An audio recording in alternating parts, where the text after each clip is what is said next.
live. Hi, if you didn't come for the Edge to AI, whatever that means, you were in the wrong place and you walked a really long way to come here. We're going to talk about a couple things I like, a couple things other people like. We'll talk a little bit about the Edge story, a little bit about MiNiFi, NiFi, Data Science Workbench, some of the tools there. I'm very fortunate today to be joined by my friend John Kuchmek, who is a NiFi expert as well, and also a pretty good data scientist. He came from one of our very accomplished clients and has now become a solution engineer here, and I'm very happy to be working with him. You want to say hi? Hi. Man of few words, but unless they involve beer. That's right. And NiFi, maybe Spark and Flink. So I've run a couple things and talked a few places. I'm not as accomplished, but I do cool stuff. Yeah, it would be better with two mics and we have like this play off. But beggars can't be choosers. You've seen this slide 100 times. I'll go through it extremely fast because we've done this 100 times.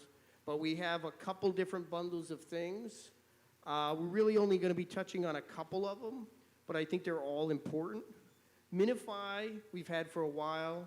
It's a nice way to be able to run things on the edge. And the edge doesn't mean just a device, which I have a bag full of, but it also could mean a small cloud instance you just spun up.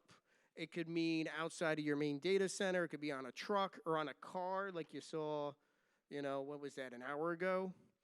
And with Edge Flow Manager, we have a way to deploy it, manage it, and monitor it.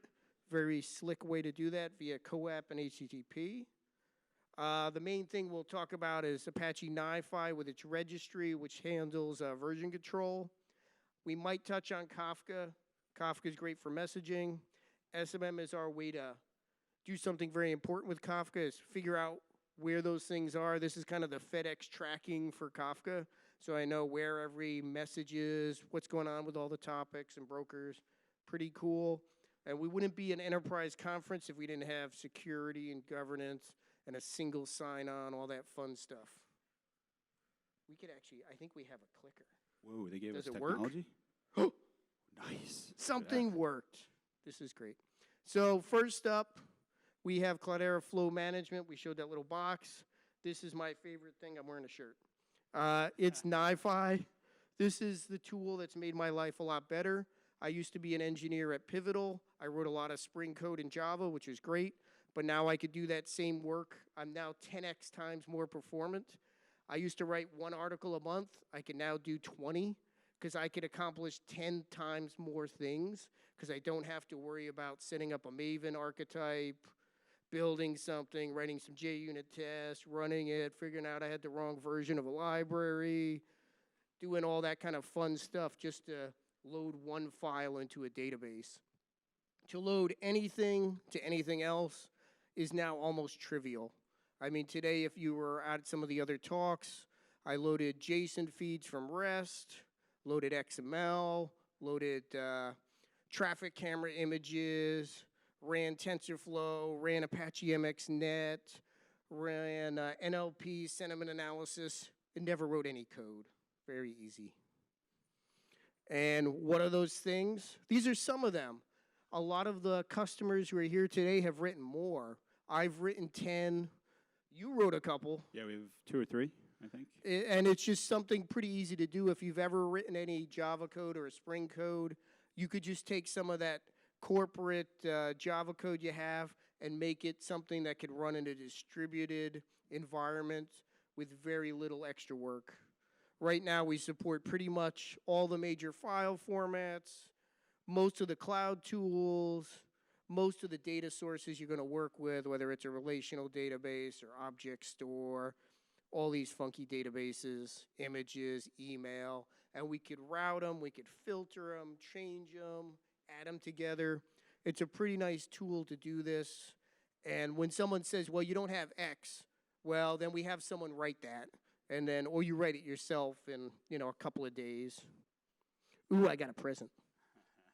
MiNiFi Edge agents. We talked about this slightly, that I was going to put one for free under all the things, but my budget is $11, so that didn't happen. What's cool about these, we were talking about the edge. These guys are very easy to deploy now. With the Edge Flow Manager, I could just push out new flows as I change them, and now it makes the smaller C++ agent extremely usable. What's cool about that for my Python friends, I can now run Python processors at pretty close to native speed, very fast, easy to deploy Python. So think of it this way, I spin up an EC2 instance, a small one, maybe 1 gig of RAM, 1 core, deploy an agent on, C++ agent on there, and have it just run what I want, which could be something like ingest MQTT, do some routing transformation, and then push it to Kafka, and then shut it down. I don't need it anymore. And it's as simple as that, and still maintain all that provenance and still have that fully managed. That is really cool.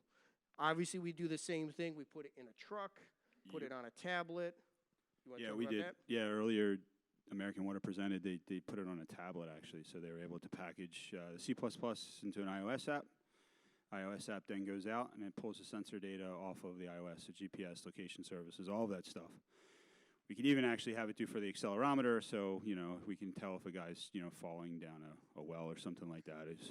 Well, I mean, it's actually a real thing in the water industry, right? So those type of things we were looking at, but the truck demo was really the big one, to be able to know where they're routed, when they're routed, Can speed. I put on a shirt, MiNiFi keeps you from falling down a well? You should, actually. We should get a MiNiFi shirt that Saves actually you has from sensors falling built down in. the well, MiNiFi. We'll get a copyright on that. I'm going to hand it over to my data scientist friend here. I never get to control the clicker, so I'm really, really excited. Oh, should I not do that? Yeah, no, it's Should fine. I have done that? I just Go to broke. hands. Something's gonna break. So Don't click twice. don't click twice. hard. All right, so we're going to talk about machine learning, right? So everyone talks about, the edge to AI story. This is what we're here to talk about. But CDSW, a tool that we'll get into in a little bit, allows us to actually take a model, package it, API, right? And we can actually then productionalize that as the data flows through. So your data, your algorithms, you can run it anywhere. That's really the big problem, I think, with machine learning and AI right now, is the industrializing it, right? So actually operationalizing machine learning and AI. Everyone talks about it, great buzzwords. Was it study in Europe? They said about 80% of the companies that talk about machine learning and AI don't actually do anything with machine learning and AI. They just talk about it, right? We do it, though. We really We do. actually we really do. We'll show you. A few years ago, we're talking about Fast Forward Labs, this one all the way at the end on the right.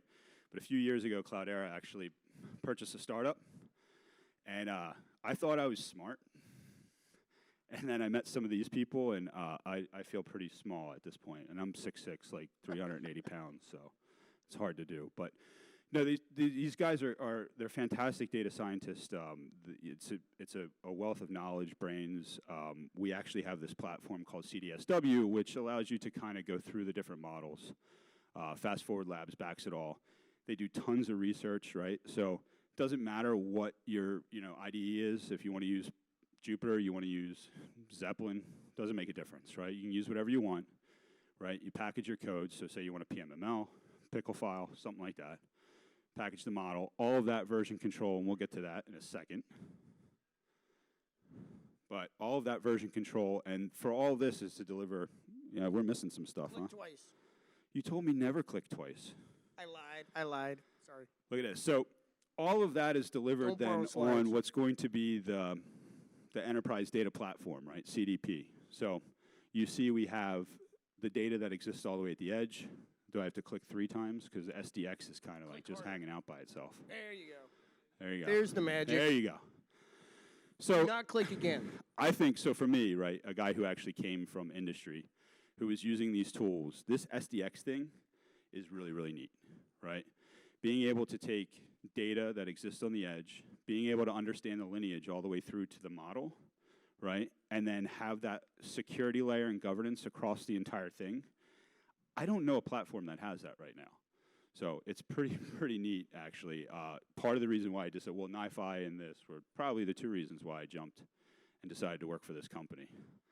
But this machine learning management, like built on the edge, right? If you look at it right now, you see, okay, well, how do I know what data passed through? We're going to get to that point in a second. Maybe. So how do I know what data's passed through my model? How do I know who's touched it, right? All of these things can actually become questions. So I think there's a lawsuit that actually, I was just reading about it. I didn't do it. No, it wasn't Tim. I don't know, I think Dan left already.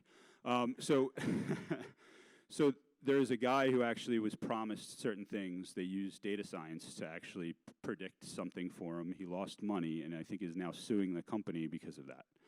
So you're going to come a point in time, I think, and this is my opinion, not Cloudera's opinion, but I think it's going to come a point in time where you're going to actually have to know what data ran through a model when. It's going to be audited in the same way that SOX audits occur. I think that's going to happen. Oh, that'll definitely happen. Fortunately, we'll have an AI lawyer to defend us. Yeah, exactly. It'll be a robot that comes out. So next year, we'll have a robot with us. That's it. We'll bring the robot with us. So, the platform for an industrialized AI, right? So you have a team of data scientists, but they're not really DevOps people, right? You have a team of DevOps people, but they're not really data scientists, right? You have a team of data engineers, and they're neither. Sometimes you're lucky and you get one who does all three, but then they get hired by Google and you never see them exactly, again. And then they're making a lot more money than all of us.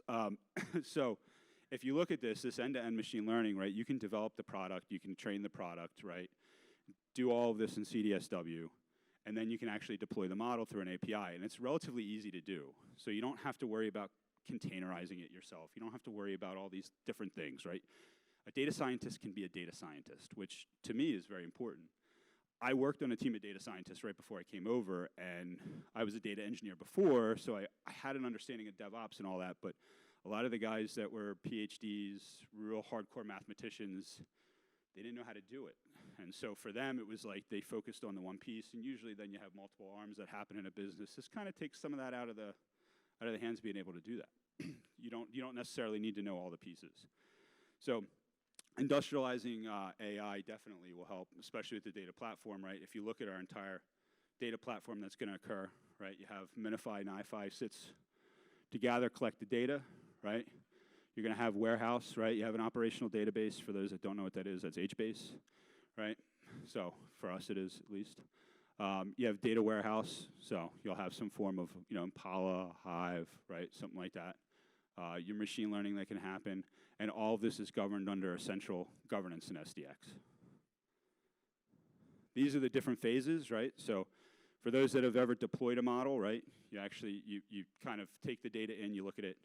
Most of your time, about 80% of your time, is through feature engineering, right? First, actually cleaning the data, then feature engineering, I should say. So you get in all this data, it's dirty data. You go through the exploration phase, then you start to engineer, then you run different tests, right? Is this right? You compare models against each other. And then when you're finally ready, you have to deploy. And right now, the deployment is really the tricky part, I'd say. It's really hard. This is another example of that, typical data science workflow. I'm not going to kind of reiterate what I just said. And now you get to the training, the scoring, and the monitoring, right? So now you have a model, you put the model in, you have versions for the model, right? You took a bunch of different models, compared them against each other.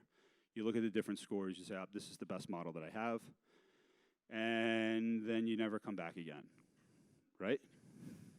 In a perfect world. In a perfect world. So, one of the things I think, model ops is. Model ops is new and hard. And this last box over here, that one's really hard to do in-stream machine learning. Yeah, so it's one thing, everyone basically brings it to a centralized cluster. They bring the data in, they run their model through something because they have, tons of cores available, right, running it through Spark, something like that. Depends on what you're doing, neural nets, things like that. But, Mr. Span over here has figured out another way. Magic. It's a little bit of magic.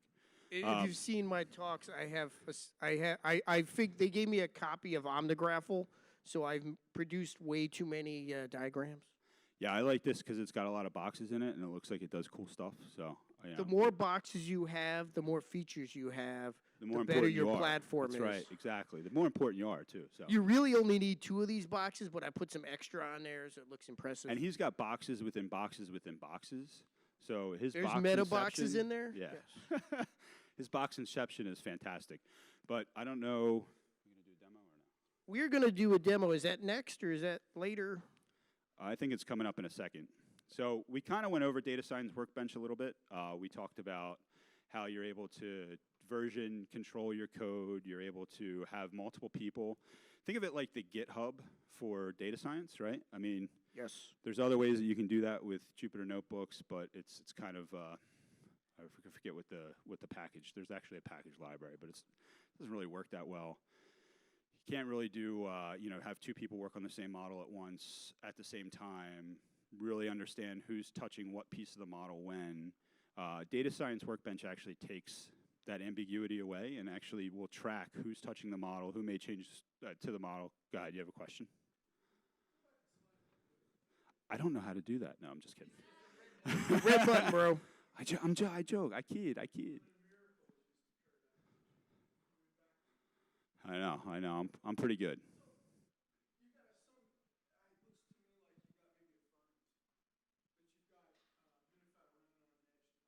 Yes, I do. Raspberry Pi. Yes. From that device on. Sure.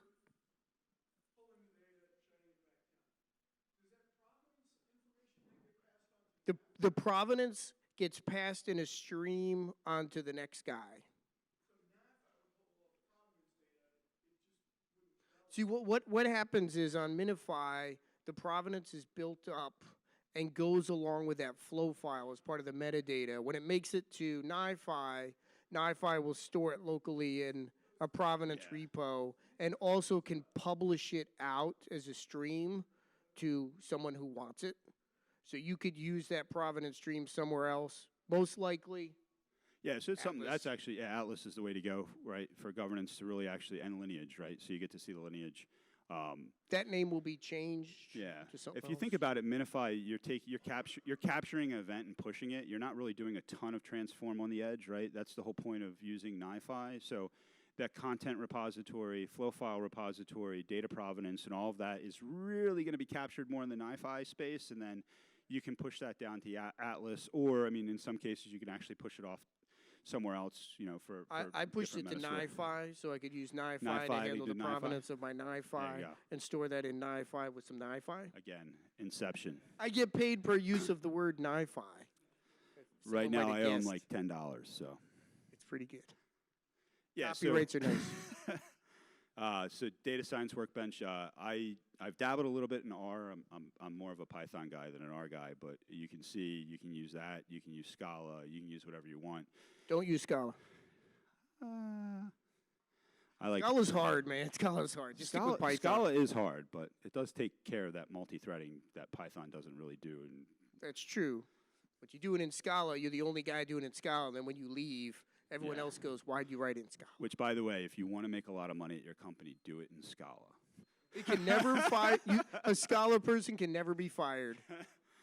No, but I'm primarily Python. And of course, there's a lot more libraries out there for Python. R's got really good libraries for really biology, right? A lot of the genome sequencing stuff, things like that.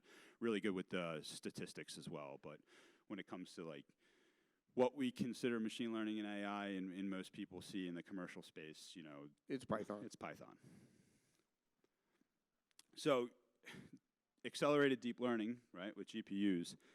Tim, his machine's not working today, but he usually has an awesome Raspberry Pi. I was with a too built-in- lazy to bring them all. Yeah.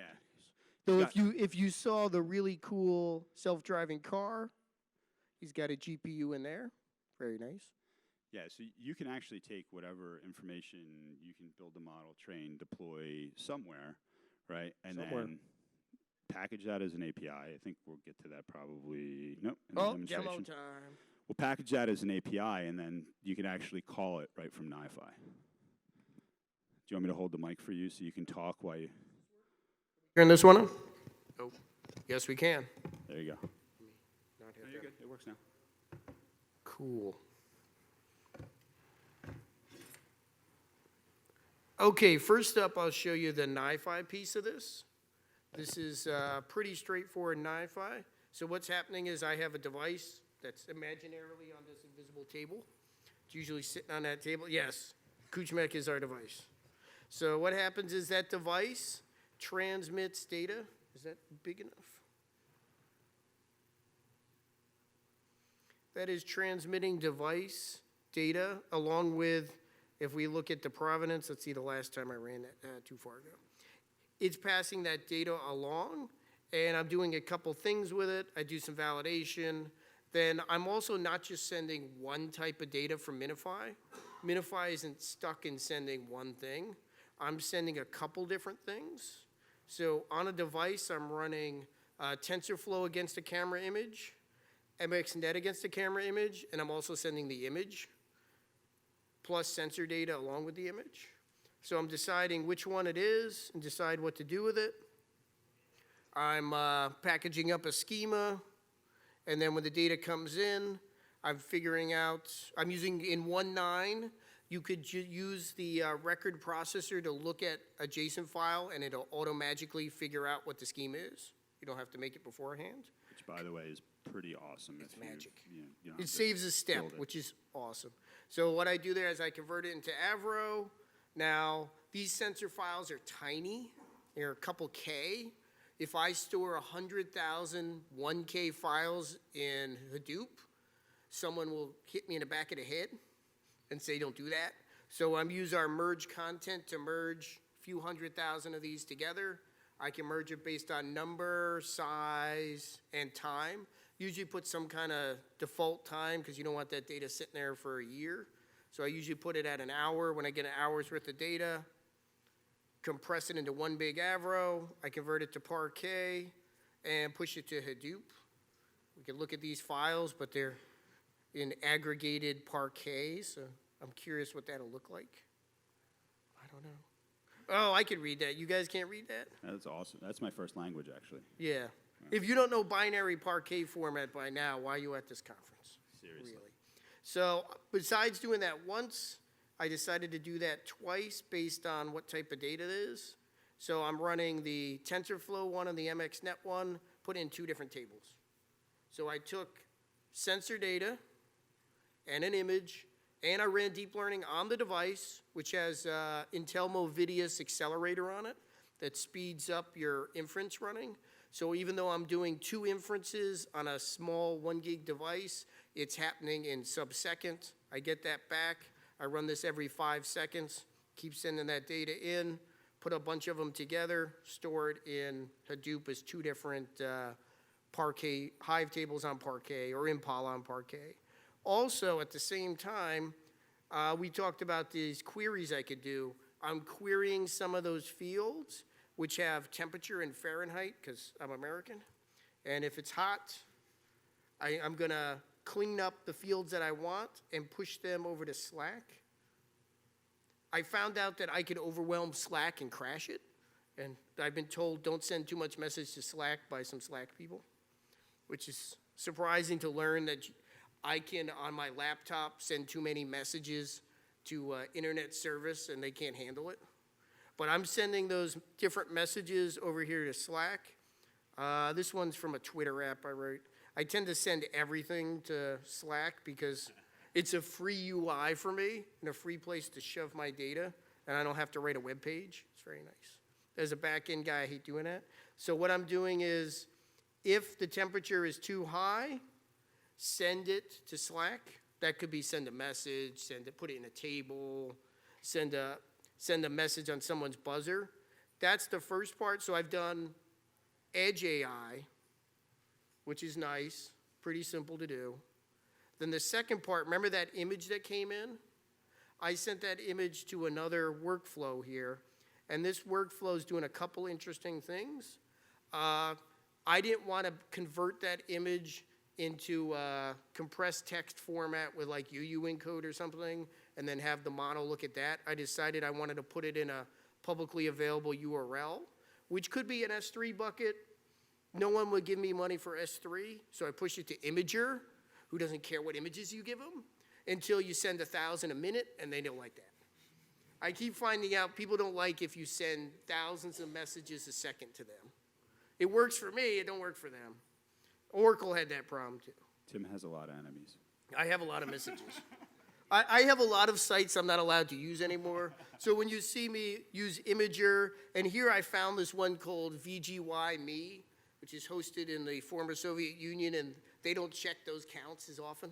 So I had to switch to that. I was pushing the messages to Slack, and then they said, don't send me 1,000 messages a second either.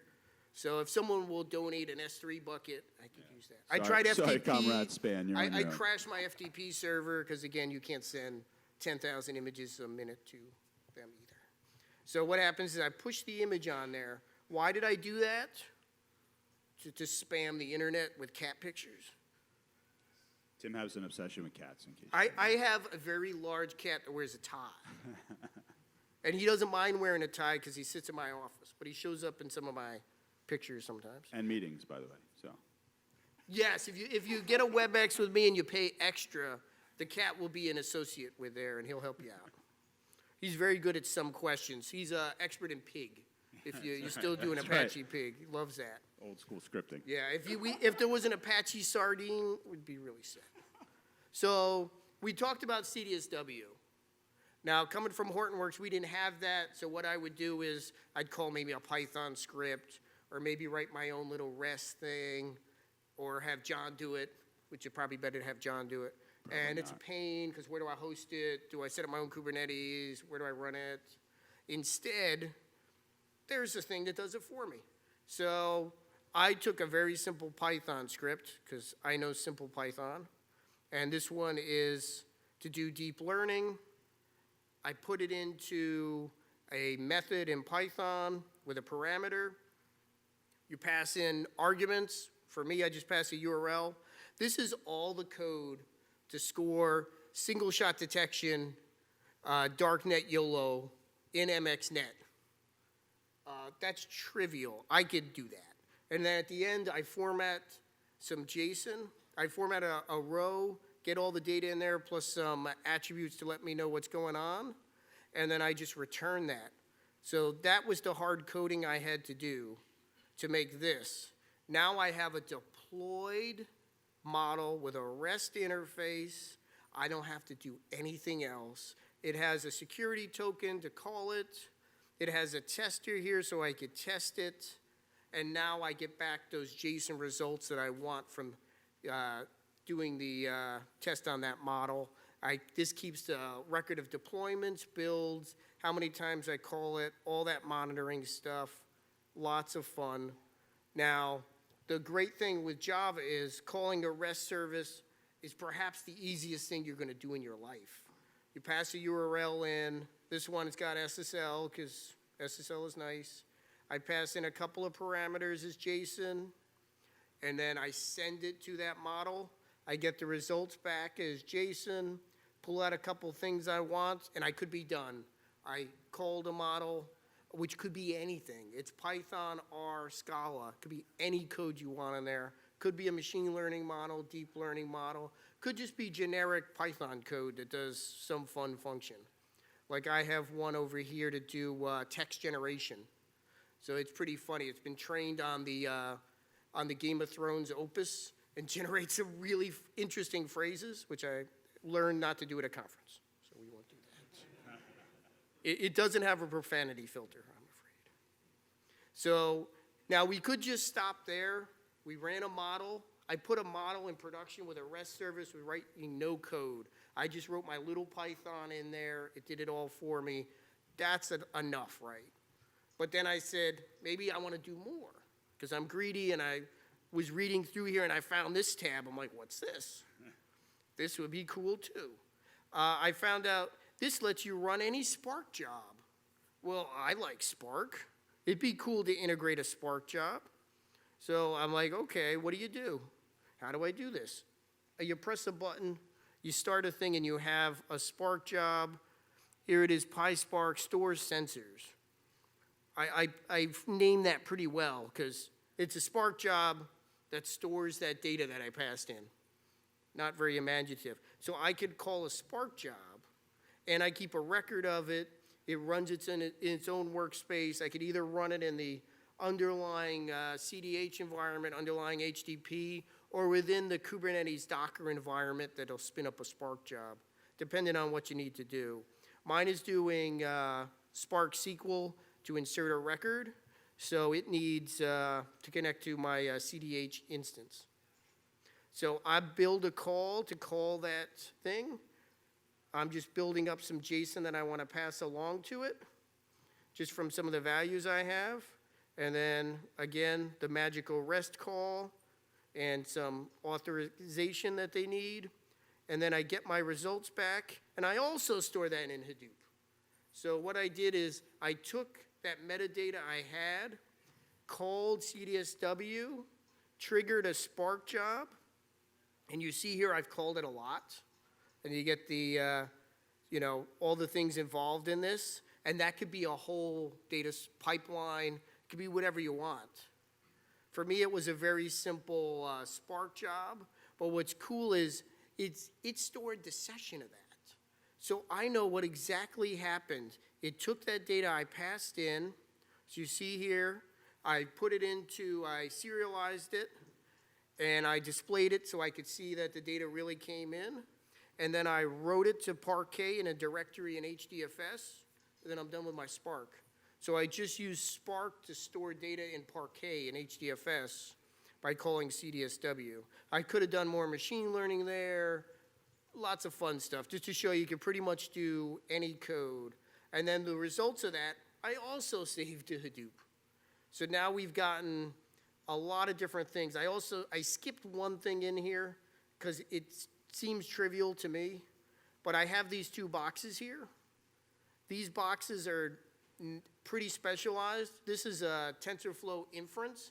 So remember I said I did it on the edge?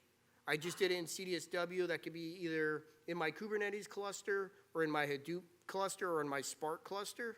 And now I'm running deep learning as well in the NiFi cluster as a native Java processor. And I'm doing that in one case, MXNet SSD, single shot detector, and in the other one, TensorFlow for inference. And then I push those results to Slack. I could also push them to another Parquet table or an ORC table or HBase or S3 or 150 other things, or I could do it to all of them. Like in my talk at the NoSQL thing, I pushed it to HBase and Phoenix because I could do that so easily. So here we are.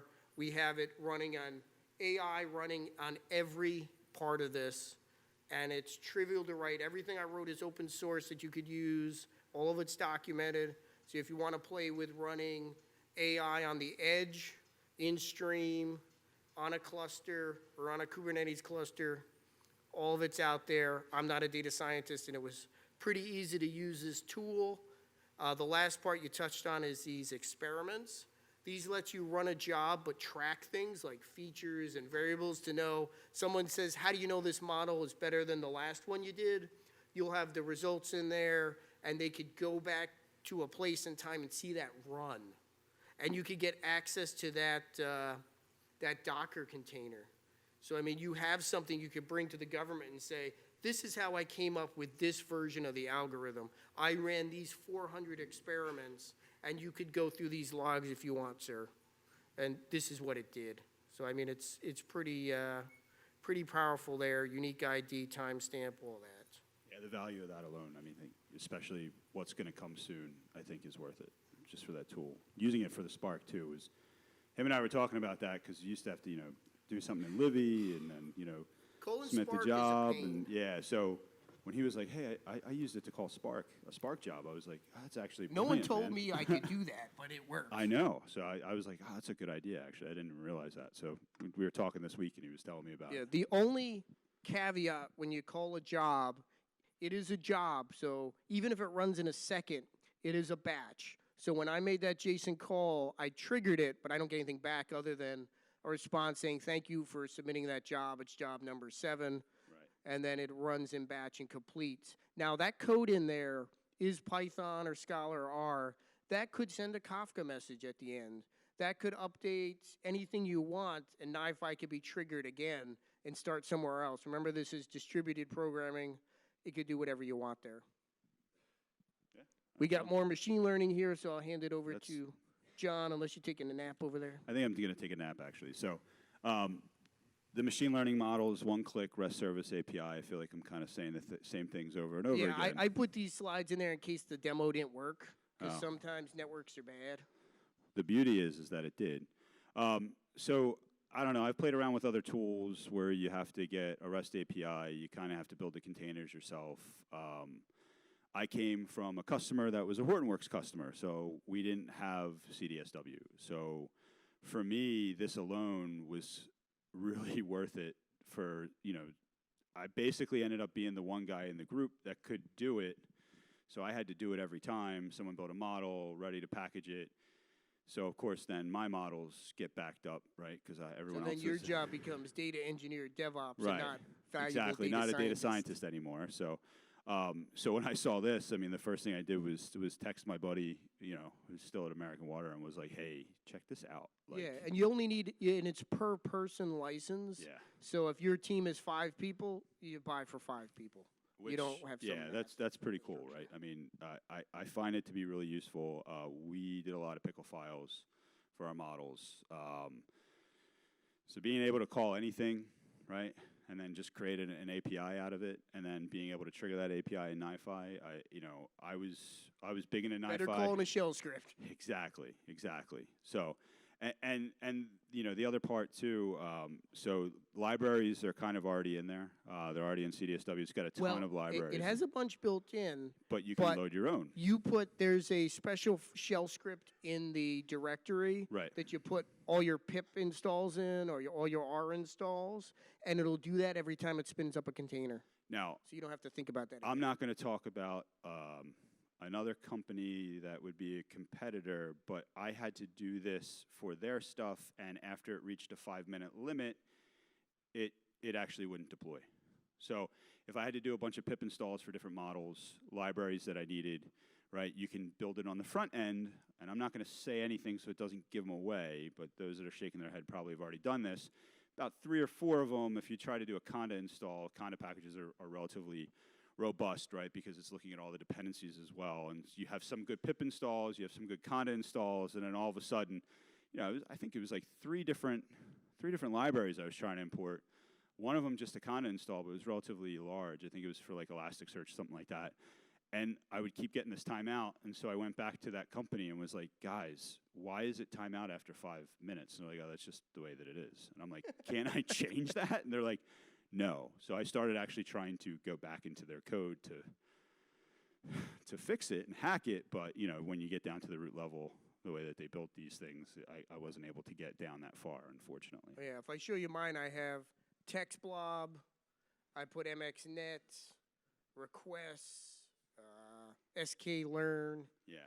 OpenCV. And part of the reason why, part of the reason why I did that is so, you kind of have pre-built, we were trying to make it much easier on the data scientists, when they went to go spin up an instance somewhere. I already kind of built the recipe for everything they need. So if it's an image detection instance, they have every library they need to do image detection. If it's this kind of instance, they have that as well.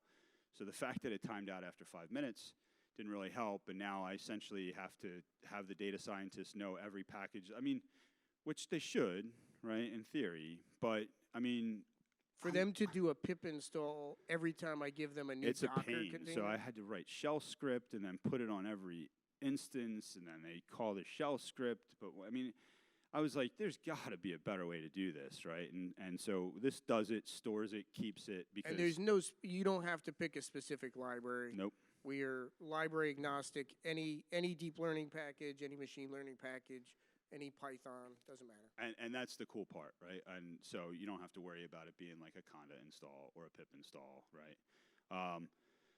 Data Science Workbench, right? Load any file, run it. I think, again, Yeah, we it's kind a of already nice talked REPL about it. style. And underneath the covers, it uses the Jupyter engine, so it'll support all those libraries and visualizations. If you're in the keynote, you saw that, which was pretty awesome demo. Yeah, it's pretty neat, actually.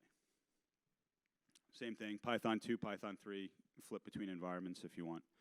So, I mean, Some people are on Python 2.7. You know, some people have now come Please to move the to 3. Yeah, seriously. Besides, you know, your actual base box, you know, Python, essentially everyone's like probably at like 3.5 at a minimum. I think TensorFlow is what, 3.6, 3.7 now? It Yeah, that's the supports. problem. We're kind of moving between 3.6 and 3.7, Yeah. and some work in 3.6 and 3.7. But now that you've got containers, who cares? Yep. So there's a great picture of Oh, Tim. there's visualization. This was me in Moab, standing on a rock with my NiFi shirt on. Tim's so cool, he gets to travel all around the world. No, this was my vacation. We drove. Oh, really? Yeah, it's far. It's a long drive. Where's it at? It's in the middle of Utah, Oh, yeah, I'm in not the going. desert. There is a brewery, though. Oh, then I'll be there. But no, you won't go there. The state limits the alcohol percentage of beer. Swear to God. And it's not a high percentage. If I told you the percentage, you would cry, so I'm not going to tell you. So you're saying I can't get drunk? You can never go to Utah. You would need 700 beers. That's right. Like Andre the Giant, sorry. Don't go to Utah. Obviously. Unless Except you're a unless client, you're then from it's okay, Utah, then then it's we okay. love It's- Utah. It's our favorite That's place okay. ever. So. Go whatever the sports team is in Utah. Salt Lake City, maybe. I don't know. The Utah Jazz. That's the only Oh, one there I you know. go. Utah Jazz basketball. Yeah, they're great. Yeah. You just can't drink at the games. Huh? The Utes. Oh, there you go. That's a cool name. Bring your own beer. Yeah, so we're from the Northeast. College football in Northeast, not so much, right? We're 'Cause more. we have we're more professional pro. We got sports? professional sports. They get paid a lot of money. A lot of money. A lot of money. But they won't claim they're from Jersey, though. No, but they all live in Jersey, by the way. All the Philadelphia And teams half do. the arenas are here, but what are you going to do? So yeah, they call themselves New York. So create a model from a file function. We've kind of already went through that Pretty a little simple. bit. Relatively easy to do. Here's the different models. You know, Tim already kind of showed you how the way the tool works. Showed you how the models exist in the system. Showed you how you can work on the model. Showed you that the model keeps the version of the data that went That through is the very model nice. at the time, Yeah. right? I mean, that's literally Someone tells perfect. you did it work back then, we could show it to them. It's very nice. Talked about deploying the model. Oh, so I'm the not gonna go- sizing. You see there, so your data scientist wants to deploy a model. They get an engine. On the admin side, you set up different profiles they could have, maybe 1, 2, 4 CPUs, a couple gig of RAM, a lot of RAM, whatever makes sense for you and how much you got on your environment. Yeah, so this way you're not actually over-provisioning or under-provisioning. You can kind of actually right-size it for your model, for your job. Yeah, I mean, for the deep learning one, I needed more RAM, as Yeah. one might expect. Yeah, well, I'd imagine so. But like something like a simple machine learning, The right? sentiment thing takes nothing. No. I did in half a CPU and Yeah, obviously, RAM. machine learning is going to take up a hell of a lot less. Glue on YOLO. YOLO. I don't always live once. Neither does Tim. That's why he loves cats. That's why we got to reboot. So validate the model results. We already went through We all ran this through stuff. Yeah. So I guess they're opening doors. So we'll open for questions real quick. You got 1 minute for questions. I'm sorry you have to see all those articles. Tim's a rock star.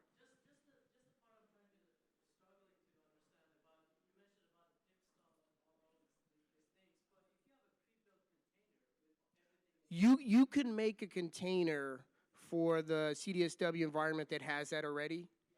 This is in case either you want to use one generic one or you don't want to put every single pip library out there. I mean, that's up to you. I mean, it's configurable in CDSW. That's a real debate for you. I mean, if you know everyone has to use the same libraries, just put them in that. You don't have to add it to the project. If I'm doing something that's image, it uses a lot of image libraries, I might not want to load those every time. Like TensorFlow is a big hit. I don't want to put that out there to use in my sentiment code.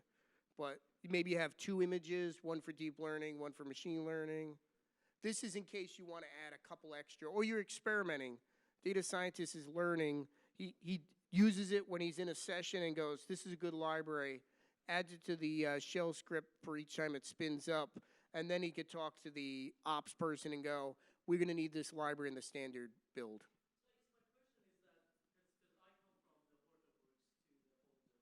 Thank you, me too.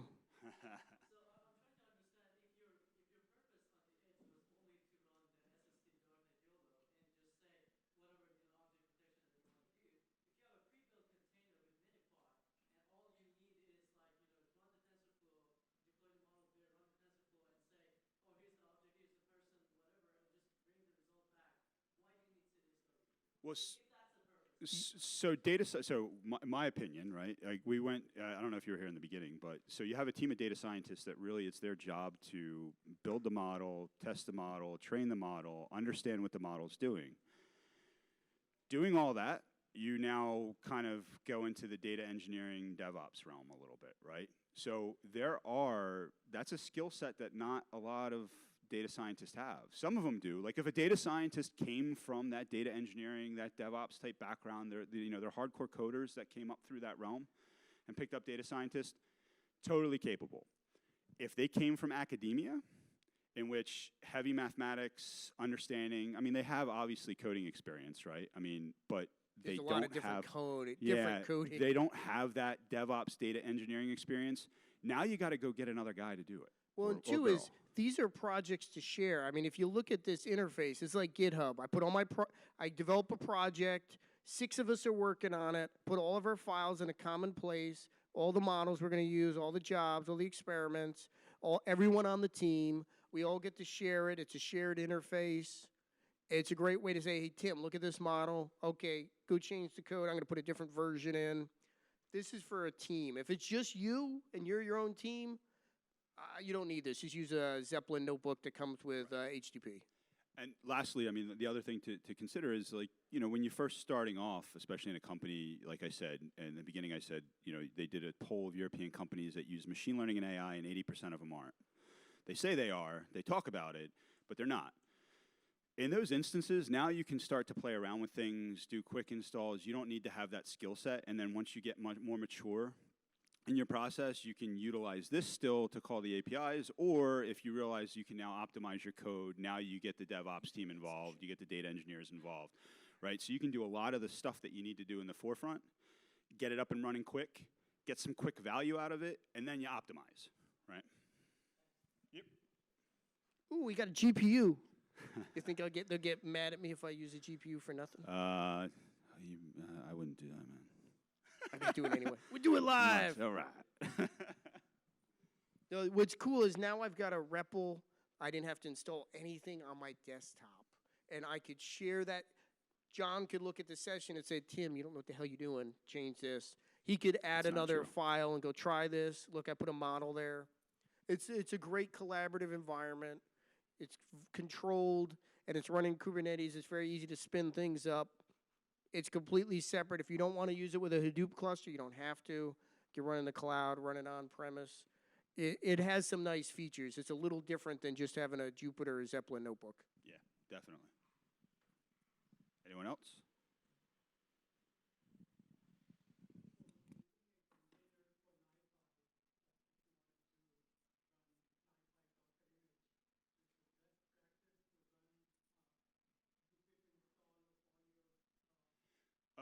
So are you saying run NiFi on Docker, so on Kubernetes, like K8s, right? Or are you talking, so that's a different talk? They're working on something, We'll have a Kubernetes release with Helm charts and all those fancy things to deploy it for you and make it scale up and down and do all that fun stuff. You could go to Docker Hub right now and get the official NiFi images there. But you're going to have to... it's work in progress. You got to fill out some paperwork, I think. You got to sign away your life. For the K8 version.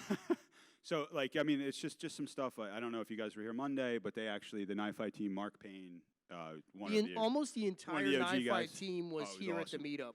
Yeah, the guy who created NiFi, Joe Witt, his baby, was handing out T-shirts. So, but yeah, they talked about that a little bit. So I don't know if that was recorded. I don't think the meetup was recorded.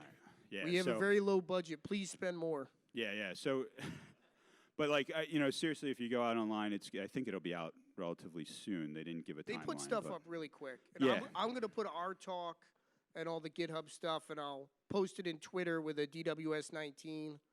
Yeah, go look at the DC NiFi meetup. It's the DC NiFi meetup, and they might actually have information up there for what they presented. Yeah, if not, I'll ask Joe if he can post something. Yeah. I think the next session is starting. Are we close? I'm sorry, guys.